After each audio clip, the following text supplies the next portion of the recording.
حضرت عمر رضی اللہ تعالیٰ عنہ ایک عیسائی راہب سے ملے. راہب سمجھتے ہیں؟ رہبانیت سنا ہے نا؟ کیا ہوتی ہے رہبانیت؟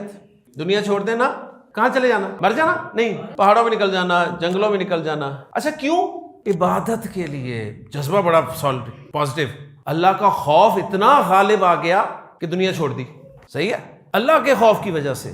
لیکن اللہ کا شکر ہے، اللہ کے رسول نے فرمایا کہ لا رہبانیت فی الاسلام، اسلام میں رہبانیت نام کی چیز نہیں ہے.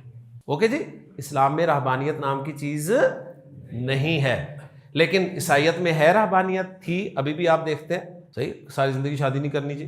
حضرت عمر ایک عیسائی راہب سے ملے، بہت بوڑھا ہو چکا تھا، اس کی بھویں جو تھیں وہ اس کی آنکھوں پہ لٹکی ہوئی تھیں، اس حالت میں بھی اللہ کے ذکر میں مصروف تھا. حضرت عمر نے اسے دیکھا، آپ کی آنکھوں میں آنسو آ گئے. آپ نے سورۃ الغاشیہ کی آیات پڑھی، وجوہ یومئذ خاشعہ عاملۃ ناصبہ. سمجھ آ گیا اولڈ سلیبس؟ اولڈ سلیبس سمجھ میں آ گیا نا؟ اور نیا سلیبس جب آ گیا تھا تو پھر اب اولڈ سلیبس قبول نہیں ہوگا، جتنی مرضی محنت کرتے رہو.